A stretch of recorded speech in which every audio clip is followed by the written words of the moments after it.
Hello everyone, Wonder Mega Player here. In this video I'm sharing my experience about how to make an acrylic case for an arcade PCB in order to improve and facilitate their handling, maintaining and displaying. In particular, we'll see how to make an acrylic case for Mortal Kombat arcade PCB, which is composed of a main board connected to a daughter board, an external volume potentiometer. Before showing you step by step how to make it, here's a picture showing how handling and storing this board set in a home arcade situation could not be very comfortable. To kick off this project, we need two 4mm clear acrylic A3 sheets, masking tape, a marker and an L-square ruler.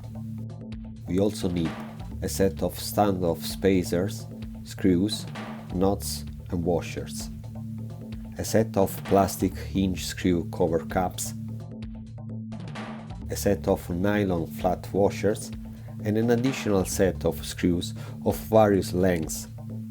M4 is the recommended size for this kit, but you might need M3 for others arcade boards. In the hand, we need the driller, a jigsaw and a set of clamps. The Midway Y-Unit board is 33 cm long to 28 cm wide, and the panel case needs to be about 5 mm bigger on all sides, so our acrylic A3 sheets need to be cut just from one side. Once took the measure of the long side of the panel, I suggest to overlay the mark with a strip of masking tape and mark over the line. That will help to get a cleaner cut. I use a workbench as a cutting station, but it can also work using a desk. Here I am in the action of cutting.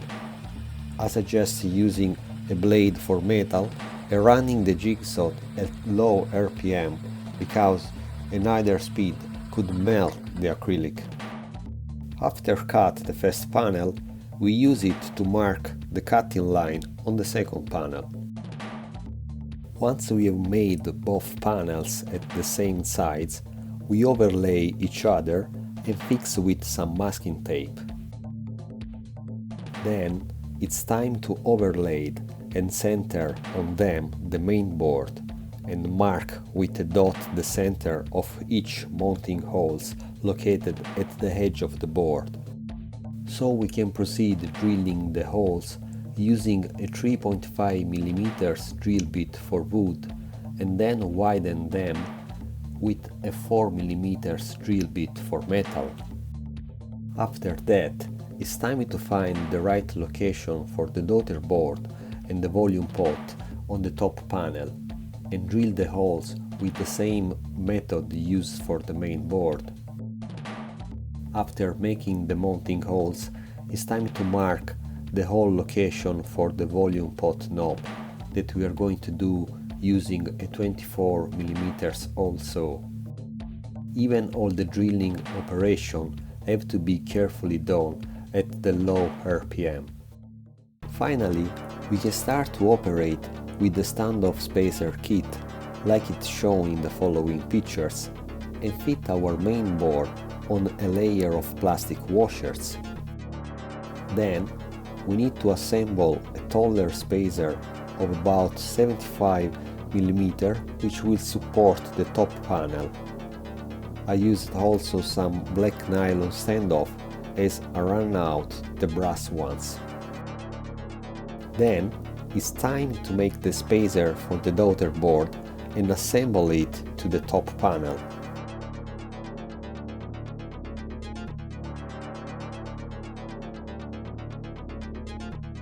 The same exercise has to be done for the volume pot.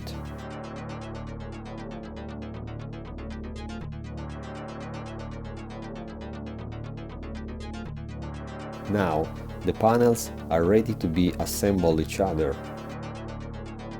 We can wire up the boards for a fast working test and draw out our grill holes in order to ventilate the amplifier heatsink. I suggest to gradually widen the hole up to reach a diameter of 6 mm.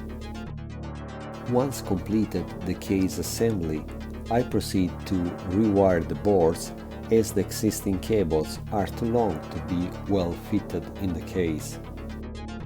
Here's the pictures of the existing power cable and volume pot that I'm going to replace.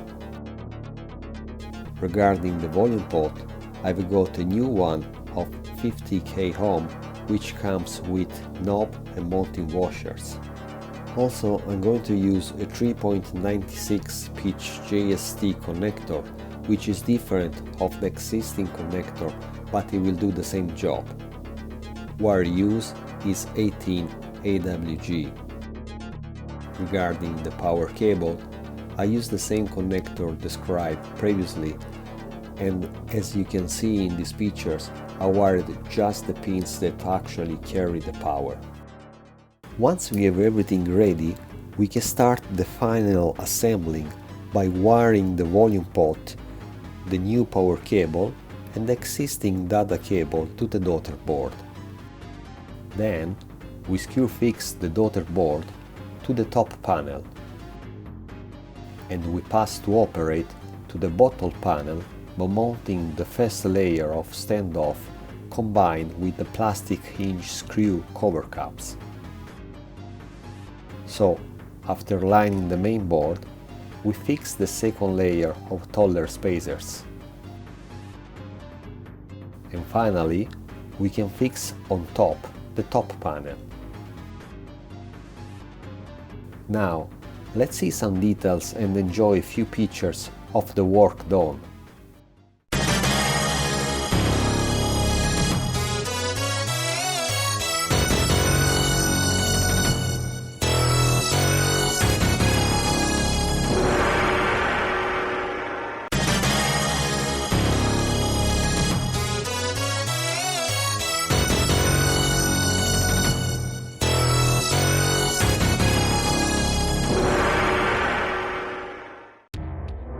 The final touch is to print the Mortal Kombat logo from our home printer, stick on our case, and the game is over.